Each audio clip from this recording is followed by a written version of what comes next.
se ha derramado sobre nosotros un sueño profundo. Han cerrado nuestros ojos. Pero si el dueño de la casa hubiera sabido a qué hora iba a venir el ladrón, no le hubiera permitido la entrada. Por eso hay que estar atentos. Ya no podemos continuar distraídos, corriendo en un laberinto que no conduce más que a nuestra destrucción. Es hora de levantar nuestras cabezas y cumplir nuestra misión. Esto es Misión Despertar.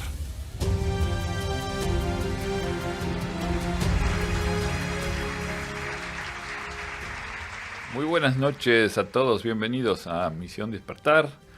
Otra vez aquí estamos en la www.jltradio.com.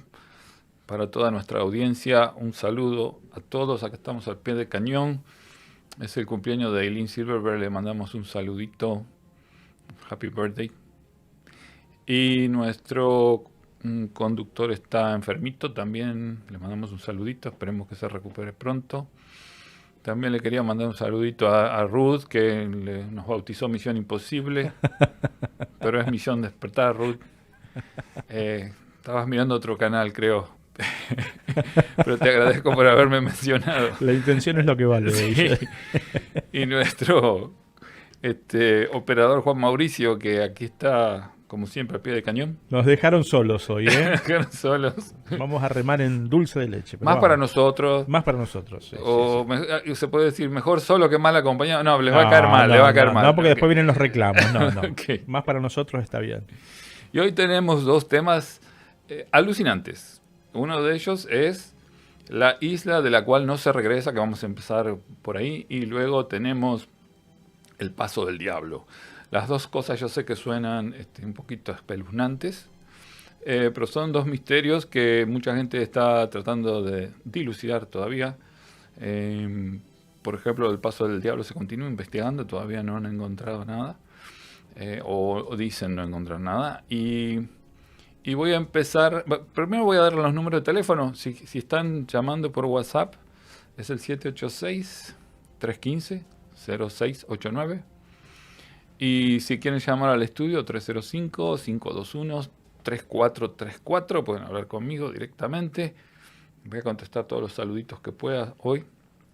Ya tenemos gente conectada, tenemos a Diana Freire, dice buenas noches, Natividad Saludo. Leiva, buenas noches Guillermo, Ángeles del Alma, feliz noche querido Guillermo, Gracias. Felipe y Eileen, y después dice feliz cumpleaños Eileen, lluvia de bendiciones. Ángeles del Alma es fiel seguidora, así que le tengo que hacer una mención.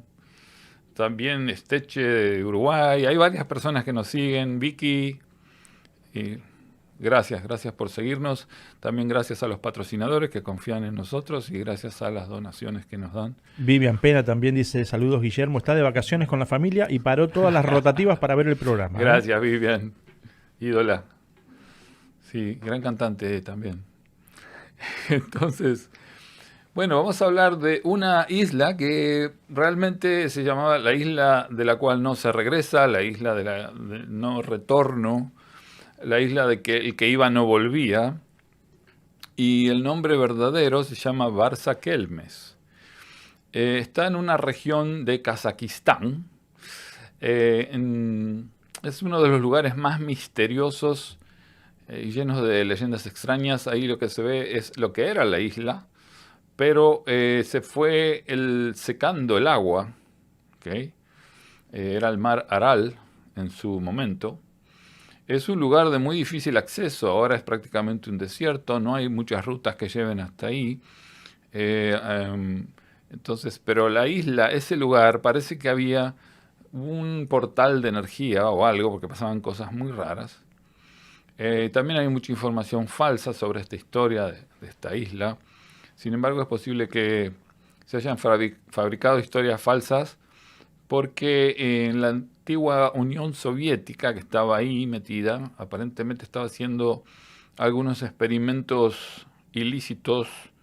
Hay quien dice que estaban haciendo experimentos con seres humanos de distintas distintos tipos.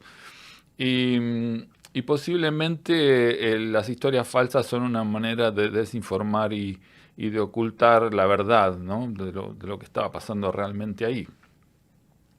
Esta región se llama Kizilorda, que es la parte del Mar Aral donde se recogía en su momento lo que se llamaba krill, no sé si se acuerdas, Mauricio, krill, que es lo que comen las ballenas, y es muy nutritivo, son unos pescaditos chiquititos. Y chiquititos, sí, sí, sí. Hace más de 200 años ahí era su principal fuente de recursos, recogían krill, y también había puertos, en una zona portuaria, había una ciudad portuaria, pero ahora queda el puerto, pero no hay agua. Y no pude conseguir muchas fotos, no sé por qué las desaparecieron, porque había muelles en el medio de la arena, sin agua, hay faros, hay barcos ahí que todavía están oxidados, que se quedaron atascados, se fue el agua directamente y quedaron. En 1817, según la historia esta, comenzó una construcción de una fortaleza militar para los zares rusos, que con el paso del tiempo se convirtió en la ciudad que hay hoy en día. En la época de los zares, este lugar, Barsakelmes, que era una isla, como dije, estaba en el mar Aral, que tampoco existe porque se fue secando, simplemente desapareció tanto el mar como la isla, quedó la sal y quedó la arena. Ahora es una península que eventualmente se unió completamente al continente, dejando al descubierto lo que era el fondo del antiguo mar Aral. En su momento la isla tenía 23 kilómetros de largo por 7 de ancho, pero ya en el 2009 era indistinguible del resto del terreno. Ustedes se preguntarán por qué menciono esto, una isla que no es isla. Sí, eso es lo que va quedando de lo que había ahí, ¿no? También hay gente que pobló y se agrandó un poquito la población, aunque es totalmente inhóspito, es muy difícil llegar ahí. Con respecto al nombre, el idioma kazajo, que es con K y Z, que es de Kazajistán, o también lo llaman idioma túrquico, significa irás y no volverás. También significa silencio blanco. Así llamaban esta isla misteriosa. Era un lugar poco estudiado. Ahora es un salífero, porque lo que más hay es sal, es casi seco completamente, un tremendo calor hace. Está situada en Ustiryurt, entre Uzbekistán y Kazajistán, en la parte norte de lo que era el mar Aral. Hay varias versiones de por qué se llama así, por qué le decían irás y no volverás. Una de ellas dice que había una gran abundancia de peces cerca de la costa de la isla, y esto atraía a muchos pescadores al lugar, pero el contorno de la isla tenía aguas muy profundas y que era como una trampa para los pescadores, y los desafortunados no regresaban. Otra leyenda dice que la isla tenía unas pasturas sin iguales, ideales para la ganadería, y que las tierras eran tan fértiles que los que llegaban ahí decidían quedarse, se asentaban en el lugar y por ese motivo no regresaban. La base de la meseta Ustriut está compuesta de los sedimentos de las eras mesozoica y paleozoica, y las fuerzas tectónicas, el viento, el agua han creado un mundo extraño y único. Algunas fotos que vieron parece como un cañón de Colorado en miniatura. Los místicos creen que en este sitio hubo un portal interdimensional. Tal vez esas características estaban vigentes cuando el agua rodeaba esa extensión, estaban vigentes. El acceso a otras dimensiones sería la respuesta a una gran cantidad de eventos anómalos que ocurrieron ahí en un pasado. Algunos afirman que las propiedades de dicho portal todavía están vigentes. Hoy parece un desierto de barro y yeso, creando fantásticos paisajes, formando misteriosas figuras, personajes, bajo relieves que no parecen ser terrestres, sus formas extrañas, sus cañones y fisuras, barrancos llamados en su idioma chink, en ese dialecto local, que es algo que significa despeñadero, cañón, precipicio. Las figuras que se forman semejan criaturas desconocidas, parecen rostros petrificados, tengo que destrabar la lengua, ¿no? Otras parecen torres, murallas, y hasta ciudades enteras parecen formarse frente a la vista. Cuando uno lo ve parece que un escultor misterioso produjo un trabajo ahí utilizando la plasticidad del yeso y de la arcilla para crear imágenes fantasmagóricas que ni la imaginación más vívida podría crear. La altura de las paredes son gigantescas, son desfiladeros de 50 a 60 metros. Algunos lugares alcanzan más de 100 metros. Se distingue claramente en los cortes, en los despeñaderos que tienen millones de años de antigüedad. Muchos desafortunados que se han atrevido a explorar esta tierra se han quedado ahí para siempre. La vida humana es insostenible hoy en día en esa zona, no se puede sembrar nada, todo está cubierto de sal, no hay agua dulce, no hay refugio, no hay árboles que den un poquito de sombra. Es como estar en el medio del desierto donde la mitad es arena y la mitad es sal. Su única fauna es los escorpiones, arañas y serpientes. Según se dice, los lugareños hasta que pueden llegar hasta ese lugar donde antes se asomaba la antigua isla, que era muy difícil el acceso. Tal vez no sea tanto ahora porque hay un solo camino, muy transitado por camiones. Yo he visto videos, es un camino finito como una ruta y está abarrotado de camiones que van cruzando de un país a otro. Y es solamente una zona de paso de camiones. No hay un lugar donde bajarse a estirar las piernas, el calor es insoportable. Sin embargo, aún llegando, la falta de hospitalidad se convierte en un lugar poco amigable. A lo mejor la planicie Istiriut, ahí en la naturaleza ha creado estas esculturas para prevenir o intimidar al visitante, como si quisiera decir: cuidado que si vas no vuelves. La leyenda que hay empieza en el siglo XIII. Nos cuenta que una persona había llegado al límite de su tolerancia para soportar una cantidad interminable de guerras. En aquel momento estaban siendo invadidos por los mongoles y el individuo había comenzado a pensar que necesitaba encontrar un lugar seguro y alejado de las guerras. Y esto lo quería hacer con el fin de proteger a sus seres queridos del fuego y las espadas. El hombre se llamaba Lapai Ta, de apellido. Él reunió a su familia, sus amigos y otros habitantes de la villa con el fin de revelarles sus planes a todas esas personas. Y Lapai les confió sus intenciones de irse de esa villa a un lugar que fuera, según sus palabras, el fin del mundo, un sitio tan alejado y desolado e inaccesible que los librara de volver a enfrentarse con algún enemigo.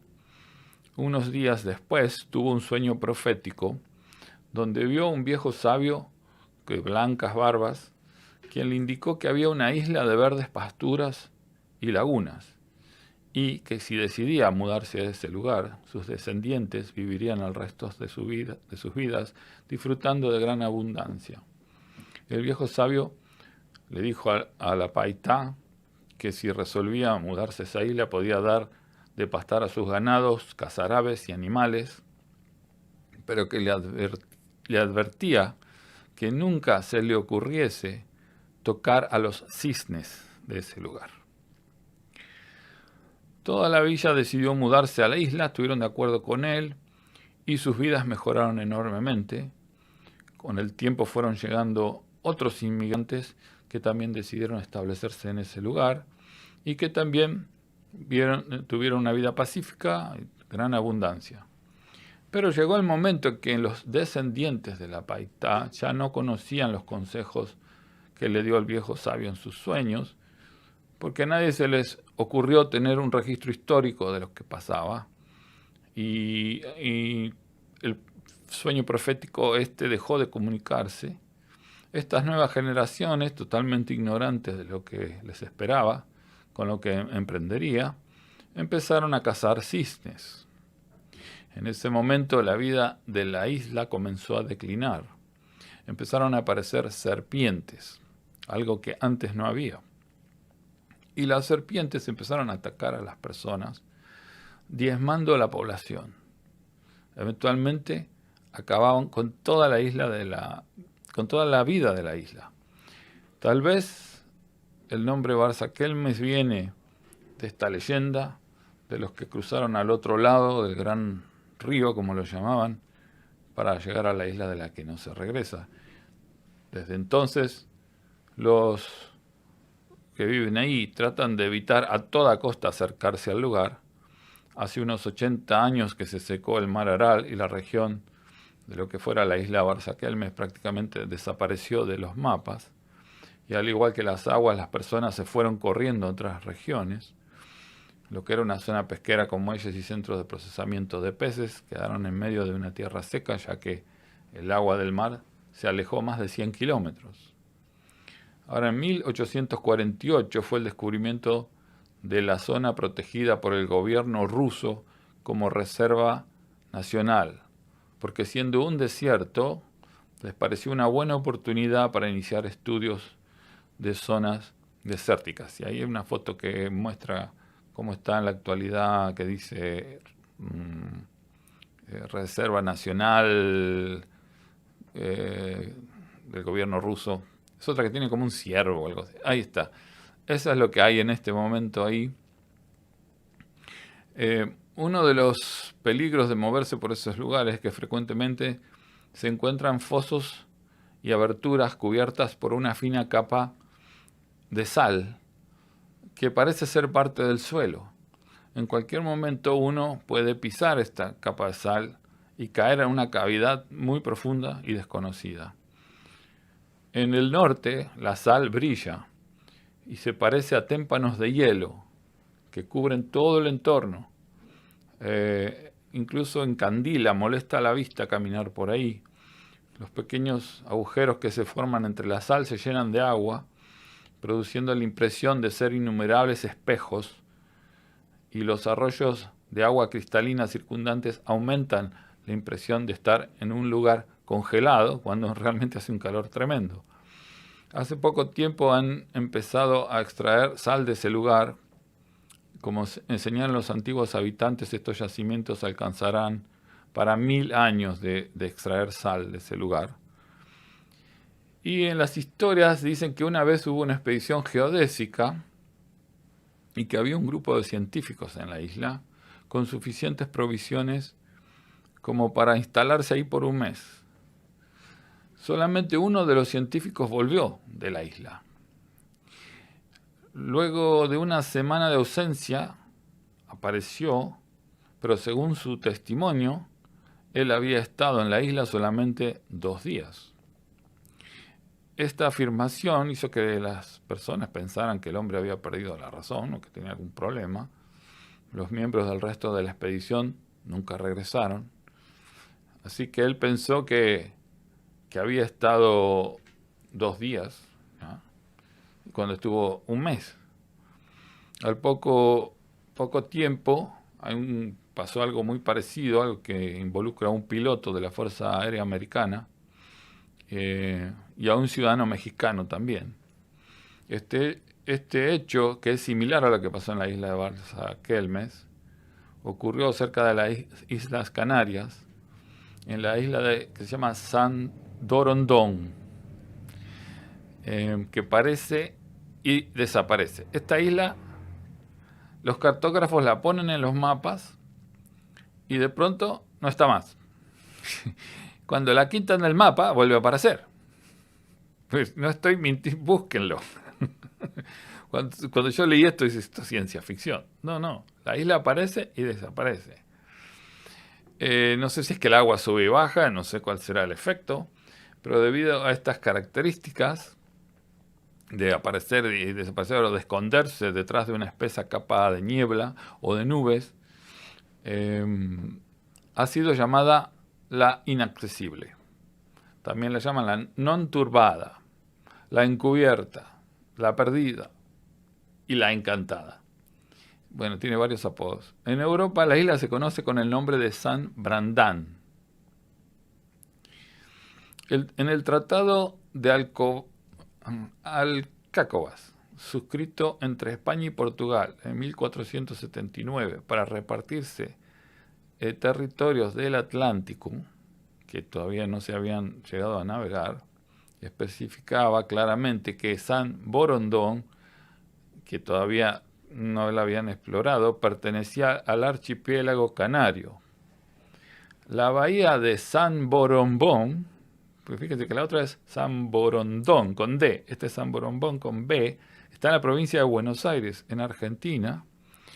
Fue nombrada de tal modo por una expedición que hizo Magallanes en marzo de 1520, en la creencia de que había sido formada por el desprendimiento de la otra isla que llamaban San Borondón del continente americano.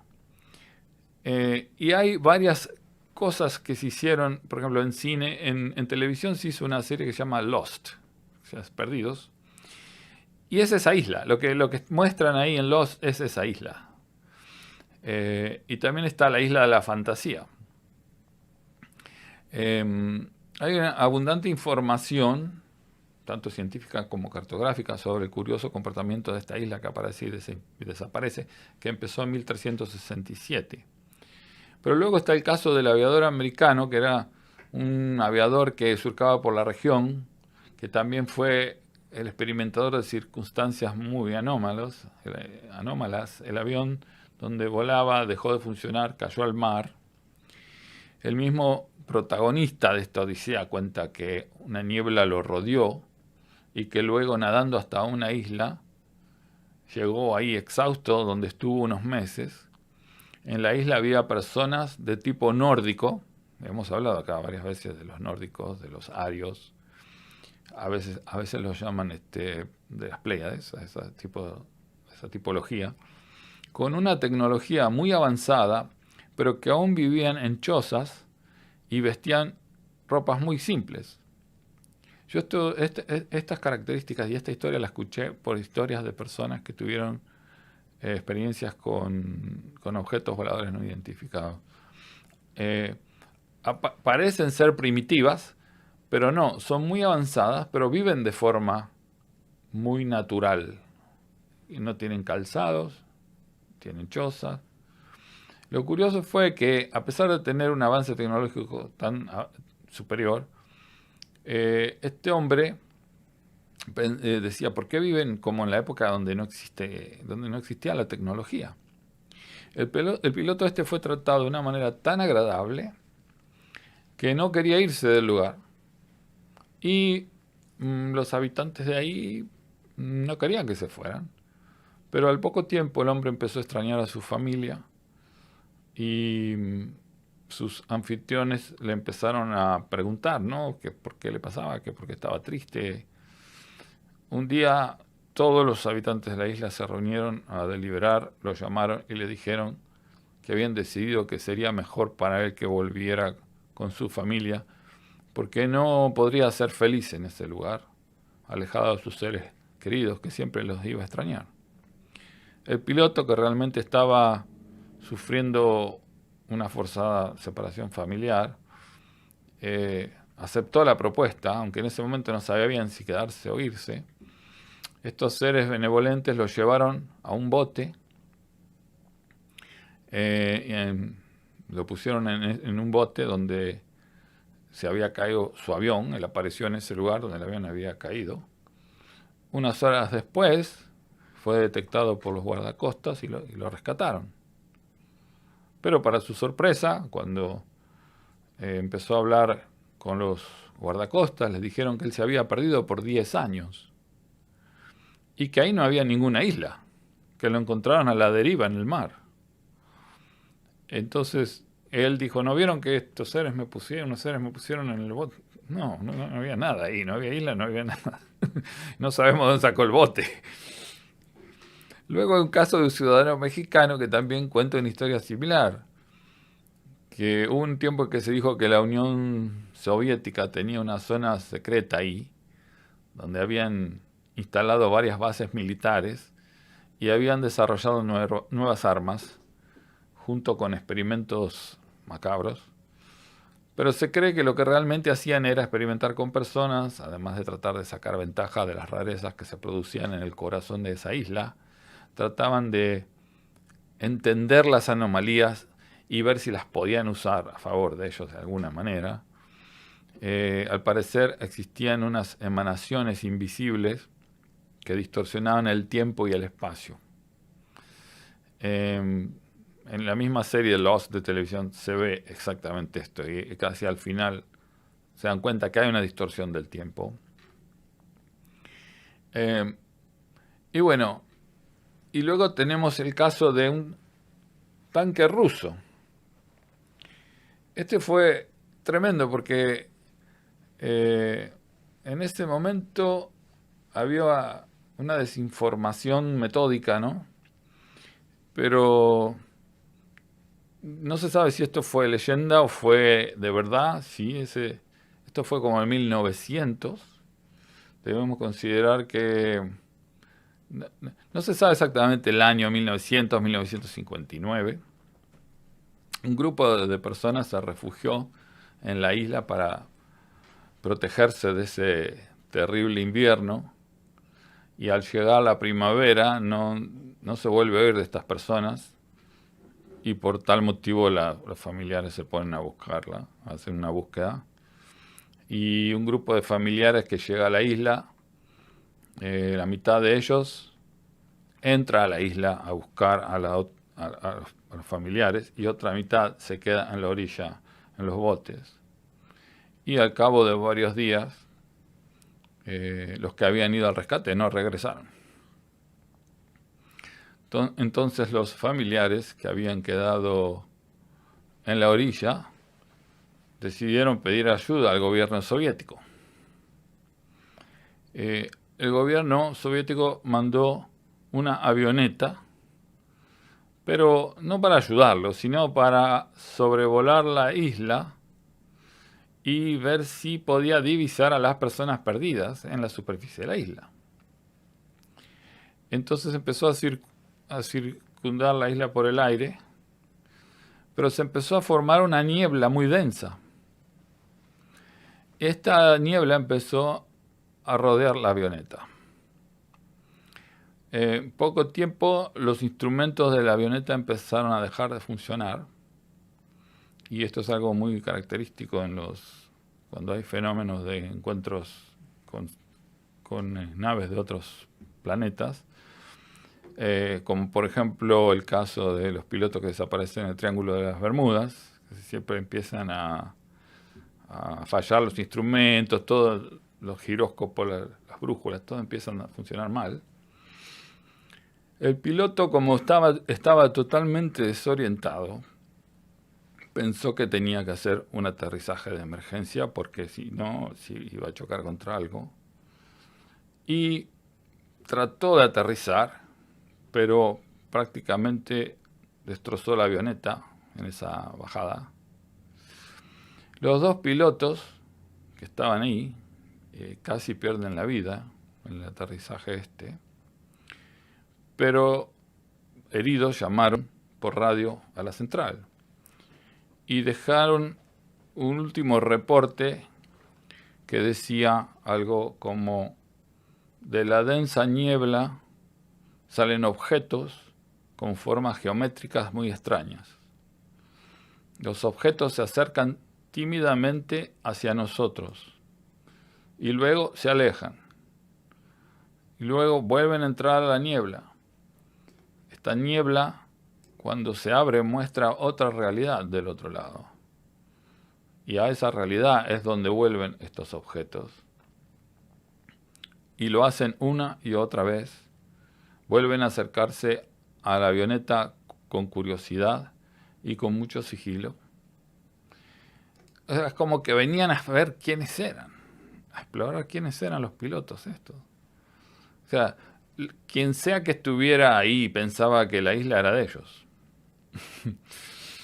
Luego estos dos pilotos desaparecieron sin dejar rastro, y al igual que las demás otras personas que habían bajado, cuyos los familiares nunca lo encontraron.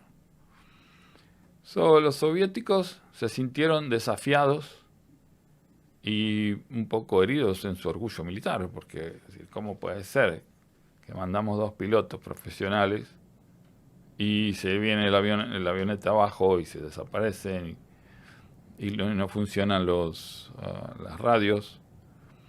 Entonces decidieron enviar ese tanque famoso.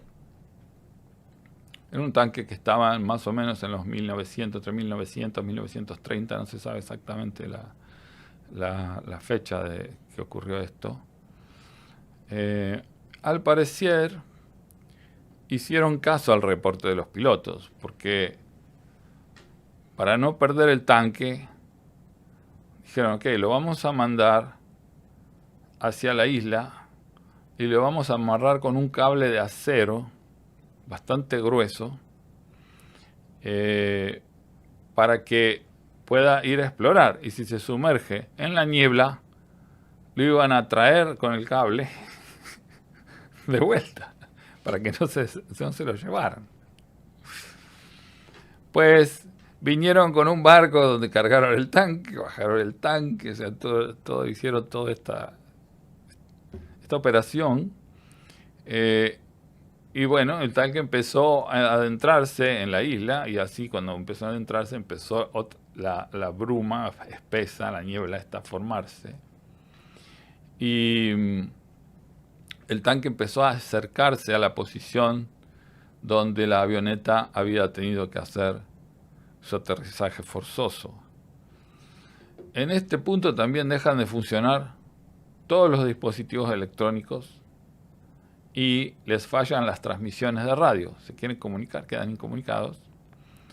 Del otro lado, lo único que ven es un cable que va a la niebla, pero ya no ven el tanque. Tratan de hablar con ellos, pero no pueden, hay silencio. Nadie reporta ninguna irregularidad del otro lado, porque no pueden.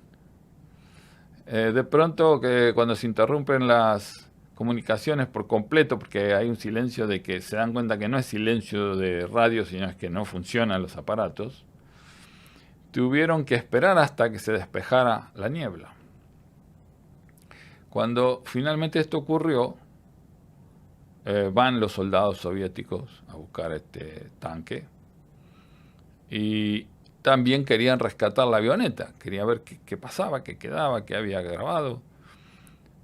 Entonces encontraron los restos de la avioneta, pero los tripulantes no, desaparecieron.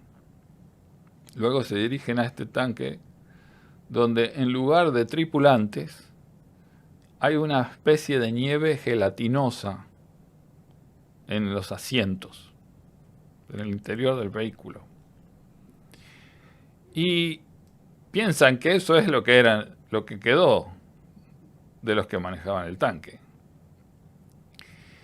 Sobre el tema de la niebla tenemos un caso real, que no es menos increíble que este, que está relacionado con lo que ocurrió durante el experimento de Filadelfia, que nosotros aquí hablamos varias veces, que para los que no recuerdan, le pusieron unas bobinas de Tesla alrededor de un barco con el fin de hacerlo invisible.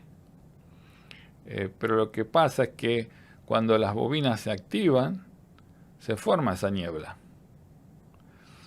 Y la niebla hizo que, aparentemente esa niebla es lo que divide las dos realidades, ¿no? Porque terminaron los que estaban, los marineros del barco, fusionándose con el fuselaje del barco. Terminó, por supuesto, en un desastre, ¿no? Murieron todos. Yo no sé si lo comenté, que yo conocí un señor que estuvo involucrado en eso, que vivía acá en Fort Myers, y que le dijo a unos amigos míos que le habían borrado la memoria. Otros amigos le dijeron, nosotros te vimos en ese experimento cuando se hizo lo del barco, y él no se acordaba que había estado ahí. Y tenía ciertas cosas sueltas que recordaba, pero pero lo que le decían los amigos, no. O sea, algo le hicieron. Tenía muy poquitos flashes de memoria. Vos lo comentaste eso y te preguntamos nosotros si le podían hacer una regresión. Murió. Ah, Yo lo iba a ir a ver justamente. Murió como en el 2016, algo así. Hay otros testimonios que hay un experto ruso que es un investigador de todos estos temas extraños y raros, que se llama Vadim Chernobrov. Propuso una teoría que es que, según él, la espesa niebla esta protegía zonas de esa isla y que mantenía a los intrusos alejados. Según este investigador, esto implica una intención, algo que alguien produce. Digamos, si la isla está protegida por la niebla, quiere decir que alguien produce la niebla para proteger la isla, o sea que hay la intención de producir esa niebla con un fin determinado. Entonces no es algo climático. Todo parece indicar que había envuelta una tecnología avanzada que se relacionaba con seres de otros mundos, que es lo que los aviadores dijeron, que habían figuras geométricas entrando y saliendo. Otros dicen que había un portal interdimensional.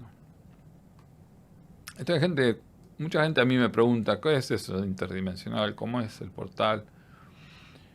Y yo les digo que si nosotros ponemos la luz blanca a través de un prisma, se divide en 7 colores, ¿verdad?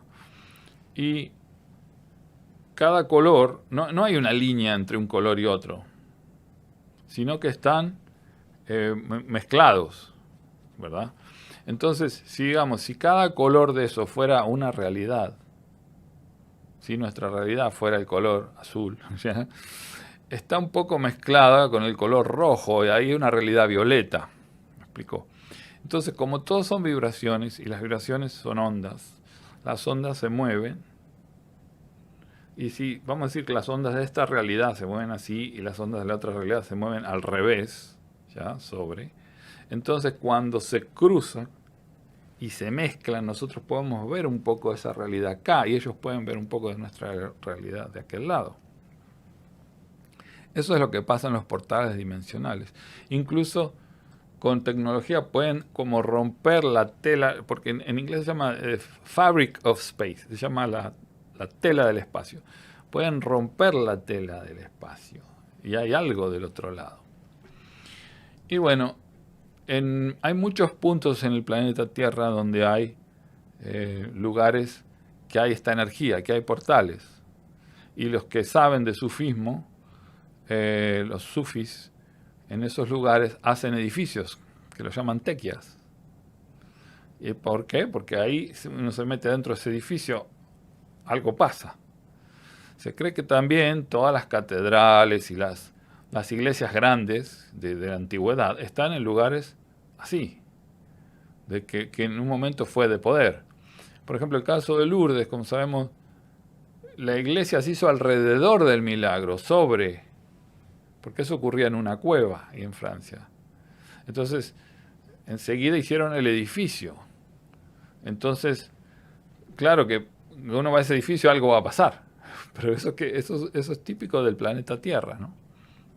Acá preguntan, ¿y esos lugares están a una distancia determinadas unos de otros o pueden estar uno al lado de otros? Son como puntos, como si fueran los puntos de acupuntura del cuerpo humano.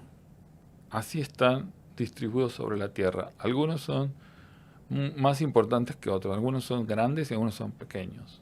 Por ejemplo, donde están las pirámides de Egipto. Cuando hablamos de Merlín, el otro programa, dijimos que ese lugar donde el rey Arturo hizo su sacrificio, ahí había un portal, ¿no? Y ese portal pasa por el Vaticano. Si traza una línea de ese portal, pasa por el Vaticano y la línea sigue y llega muy cercano a donde están las pirámides de Egipto. Entonces, y eso se llama la línea del dragón. Entonces, eso existe y no solo nosotros lo conocemos, hay seres de otros lugares que vienen a usar esos portales. porque naturalmente se abre, a lo mejor no se abre 100%, pero con un poco de tecnología utilizan ya lo que está haciendo la Tierra naturalmente y ellos aprovechan y hacen más. Tengo un programa que estoy preparando que es de un rancho que está en el medio del desierto también, parecido a esto, que este hombre lo compró y se hicieron una casa ahí, es un rancho, un santuario para caballos, y no se dieron cuenta que había 2 portales ahí. Y en ciertos días se llena de platos voladores, de naves que vienen a usar los portales. ¿Acá en Estados Unidos? Sí, en Nuevo México. Wow. Sí, estamos locos por ir con un grupito ahí. Yo me anoto. Sí, pero es peligroso porque, bueno, yo después voy a contar las cosas que pasan. No es tan, no sé, yo tendría bastante precaución en ir ahí. ¿Qué es lo peor que puede pasar? ¿Que te lleven? El dueño de casa, sentado en el living, ve que se abre un hueco en la nada y empieza a ver gladiadores romanos del otro lado. Y dice, yo me podría haber metido y ir ahí, pero ¿cómo vuelvo? Entonces... Y ahí es donde. O sea, Sí, exacto. ¿Dónde vas a parar? Y buena suerte. Entonces, como dijimos otras veces, ¿no? Con poquito tiempo, esa serie que estábamos viendo que se llama Manifiesto, esas personas que desaparecen 5 años, es poquito tiempo, pero fíjese el problema que ocurre, esos 5 años de no estar y volver. Y encuentran todo diferente, sus parejas están con otras parejas, hay gente que murió, y son 5 años. Imagínate si te vas 200 años para atrás. para atrás más o menos conocerías la historia. ¿Qué pasa si vas para adelante? O para adelante, ¿no? No sabes qué hacer, qué hay. Sí, pero que conozcas la historia no te puedes ni comunicar, ni relacionar, no sabes cómo hacer nada. No hay electricidad, no hay agua potable, no hay teléfono. Entonces, no se puede ni hablar de ningún tema. ¿De qué vas a hablar?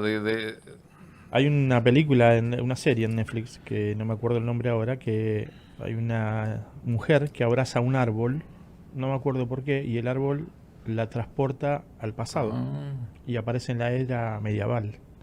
Pero ella puede ir y viajar en el tiempo, ir y venir. Está muy buena, después te voy a decir. Y pasan todo lo que hemos hablado en los programas. Se muestra tal cual en esa película. Ahí, claro, posiblemente ahí está el portal donde estaba el árbol, ¿no? Bueno, otros días, también los árboles viven cientos y cientos de años. Si pudiéramos comunicarnos con ellos, que tienen más de 15 sentidos, ¿no? Ok, bueno, dicen que en ese lugar había un portal dimensional o una anomalía espacio-temporal. ¿Qué quiere decir? Que cuando la persona entró ahí, como ese que dijo que se había ido 2 meses y él pensó que habían pasado 2 días y habían pasado 2 meses del otro lado.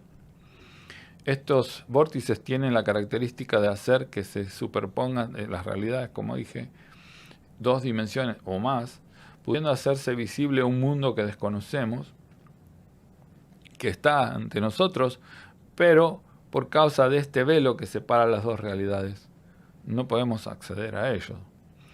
Los reportes antiguos hablan de que una niebla muy densa e intermitente cubría la isla y que no dejaba que nadie se acercara al lugar, y si alguien lo hacía, el tiempo se detenía, y lo que parecían ser horas en la isla, afuera de ella eran días nada más. Perdón, al revés, horas en la isla, días fuera de la isla. Una de las leyendas que se llama, está en un libro llamado Corazón de Asia, cuyo autor es Nicolás Roerich, cuenta que un grupo de personas estuvieron en la isla un par de años, pero al regresar a sus hogares descubrieron que habían transcurrido 30 años. ¿Okay? Para ellos estuvieron 2 o 3 años.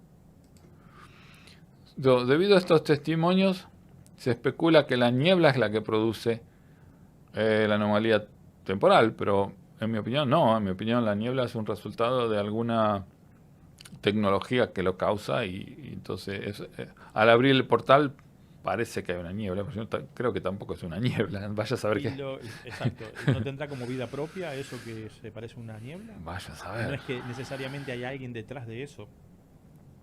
Pero si a las personas, por ejemplo, se convirtieron en líquido, por ejemplo, los dos que estaban en el tanque quedaron como una especie de gelatina, quiere decir que tampoco, no es solo que el tiempo cambia, sino que si te agarran en el medio te eliminan. O sea, por eso mucha gente no volvía, o bien porque morían, o bien porque iban a otra dimensión, o a otra realidad.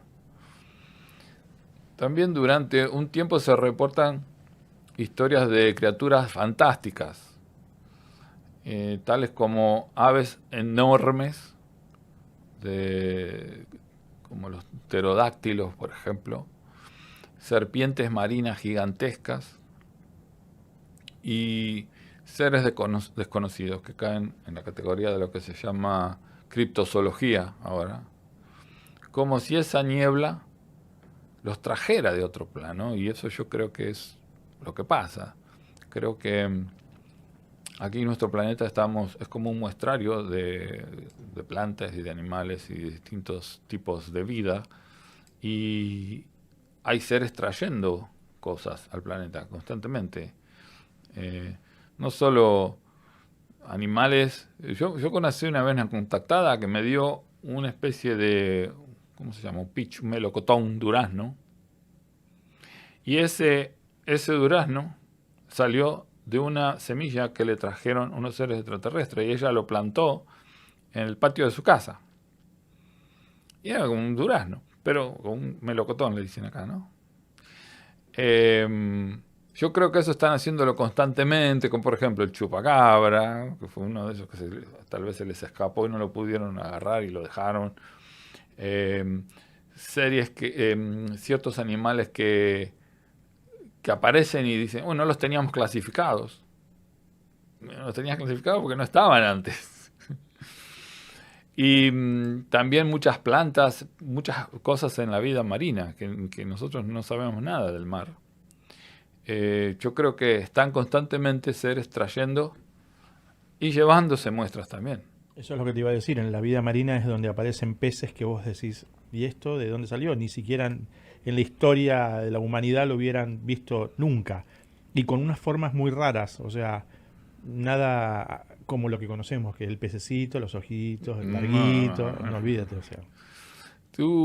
Yo te mandé un video de ese evento que ocurrió acá en la ruta, que filmó el camionero. Yo te mandé un video nuevo, ¿lo tienes por ahí?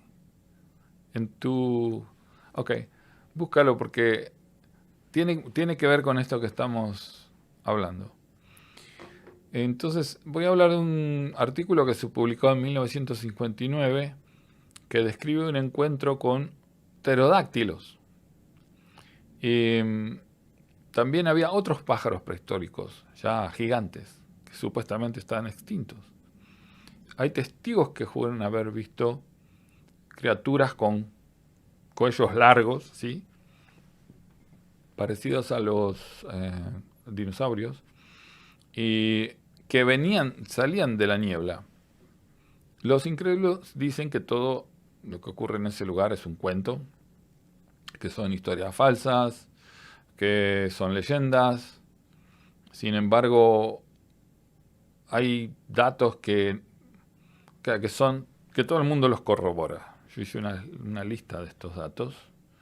Incluso hay un investigador ruso que fue y habló con las personas locales y habló con historiadores locales, personas que son aborígenes de ahí y que conocen de manera oral lo que vino pasando a través de las generaciones. Y lo que se puede corroborar es esto. Se han comprobado que las brújulas se vuelven locas.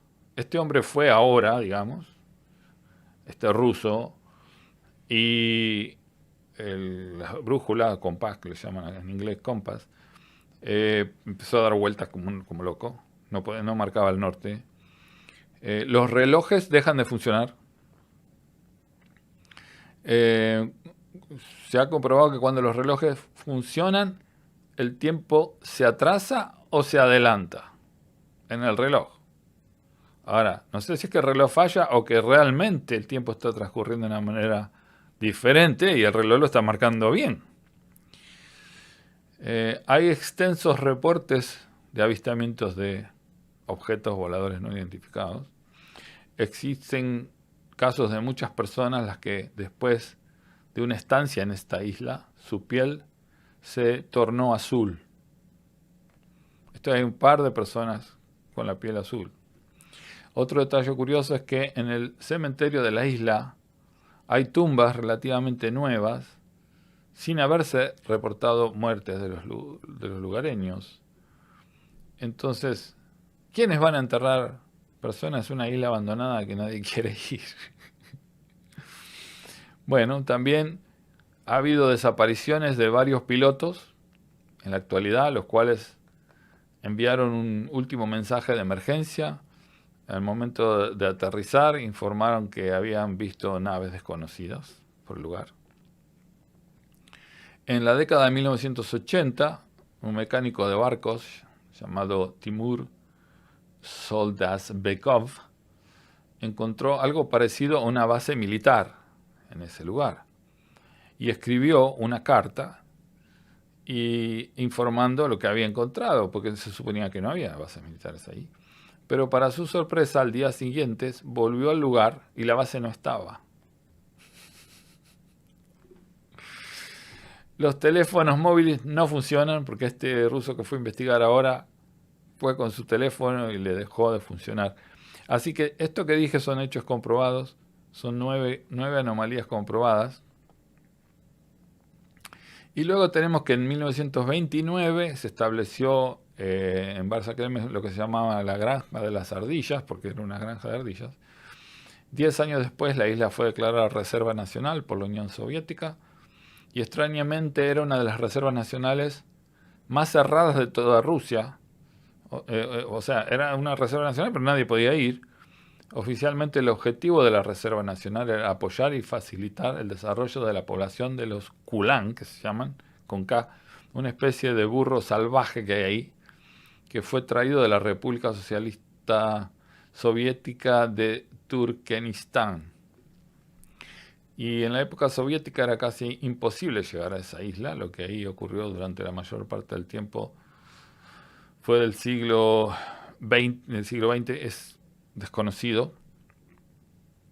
Y luego tenemos una cosa que es la actividad paranormal, que hoy en día, como dije, se puede llegar hoy en día. Por ahí hay un documental de un ruso que fue hace 2 o 3 años. Es un gran esfuerzo llegar, es todo desolado, hay que llevar algo para cubrirse, hay que llevar agua, un equipo especial. Los lugareños temen llegar a ese lugar, no quieren guiarte si quieres ir. Para ellos la isla es un territorio misterioso, es traicionero, le tienen miedo.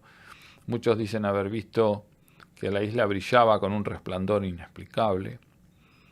Y por eso hay que tomar esta información como que pudo ser real, pero con la precaución que merece, porque se ha agregado mucho contexto falso a todo esto, que lo hacen dudoso. Y como dije al principio, posiblemente adrede. Sabe Dios qué hicieron los rusos en ese lugar. También hay que pensar que las cosas nunca son blanco o negro, también tienen su complejidad. Así que bueno, esa es la historia de la isla Barsakelmes, que ahora no existe, pero era la isla de la que iba no regresaba. Y como esta gente que fue a investigar, realmente, si hubiera sido otra época, hubieran llevado brújulas para guiarse y todo, no les funcionarían. ¿Y no lo puedes ver con Google Maps, eso ahora satelital y toda la tecnología que hay ahora? ¿Sí se ve? Sí, no hay nada, hay desierto. Se evaporó el agua completamente y la isla no se nota, es parte del terreno. Pero bueno, las fotos que yo mostré, unas fotos que mostré, son esos acantilados que se ven, estaban abajo del agua antes. y por eso los barcos se quedaban ahí.